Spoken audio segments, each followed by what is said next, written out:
राष्ट्रपति Zelensky America के साथ यूक्रेन की खनिज संपदा को लेकर एक समझौता करने जा रहे हैं। इसके लिए वो शुक्रवार 28 फरवरी को अमेरिका का दौरा करेंगे और व्हाइट हाउस में ट्रंप से मिलेंगे। ट्रंप करीब एक महीने से यूक्रेन सरकार पर अमेरिका को दुर्लभ खनिज देने को लेकर दबाव बना रहे हैं। उनका कहना था कि अगर यूक्रेन को अमेरिकी मदद चाहिए तो उसे 500 अरब डॉलर के दुर्लभ खनिज अमेरिका को देने होंगे। उन्होंने ज़ेलेंस्की को धमकी दी थी कि अगर ऐसा नहीं किया गया तो अमेरिका यूक्रेन को और मदद देना बंद कर देगा।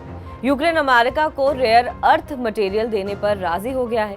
यूक्रेन और अमेरिका दोनों देशों के अधिकारियों ने मंगलवार को इसकी घोषणा की है। वहीं अमेरिकी राष्ट्रपति डोनाल्ड ट्रंप ने दावा किया है कि ज़ेलेंस्की इस डील पर साइन करने के लिए शुक्रवार को अमेरिका का दौरा कर सकते हैं।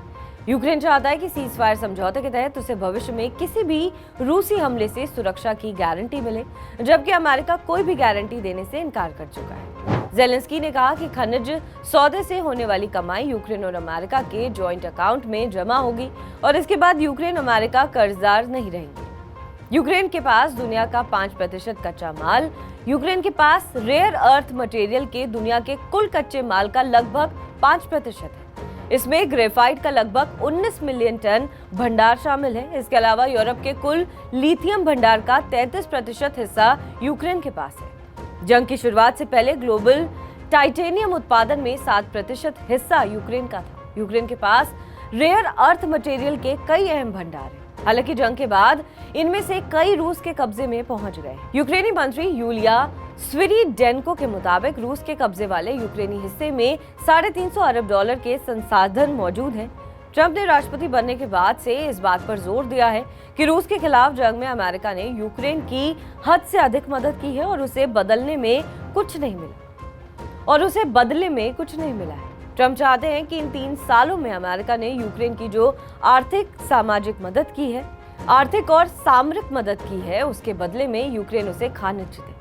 इस डील की चाहत के पीछे सिर्फ ये वजह नहीं है कि ट्रंप मदद के बदले पैसा चाहते हैं। दरअसल अमेरिकी भूवैज्ञानिक सर्वे के अनुसार 2024 में अमेरिका अपने दुर्लभ खनिज की 80% जरूरतों के लिए चीन, मलेशिया, जापान और एस्टोनिया पर निर्भर है। ट्रंप चाहते हैं कि ये निर्भरता अब खत्म हो और अमेरिका अपने दम पर उसे पा सके। उनका ये प्रयास अमेरिका को बड़ी तकनीक का केंद्र बनाने की ओर है। 17 दुर्लभ खनिजों में से हर एक का उपयोग इंडस्ट्री में किया जाता है और इसे लाइट बल्ब से लेकर गाइडेड मिसाइलों तक रोजमर्रा के हाई टेक्नोलॉजी वाले उपकरणों में लगाया जाता है। अगर सिर्फ यूक्रेन की बात करें तो उसके पास दुनिया के कुल खनिजों का 5% है। इसके सबसे अधिक प्रोडक्टिव माइन से लोहा, टाइटेनियम, मैग्नीशियम और जिरकोनियम का उत्पादन होता है। क्या खनिज डील पर ट्रंप की शर्तों को मानना यूक्रेन के लिए मजबूरी है? अब ये समझते हैं। एक शब्द में कहें तो हाँ।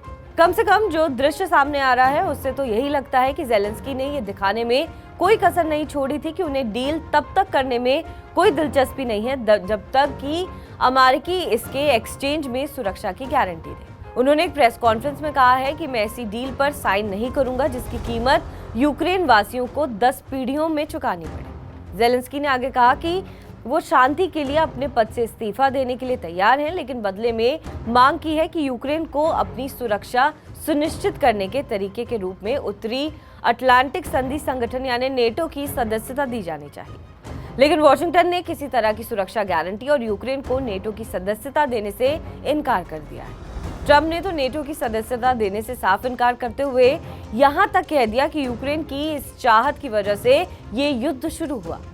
तो सवाल वही है कि जब ट्रंप इतना सुना रहे हैं, अपनी शर्त पर डील थोप रहे हैं, तब भी ज़ेलेंस्की डील पर क्यों राजी हो रहे हैं? मजबूरी है।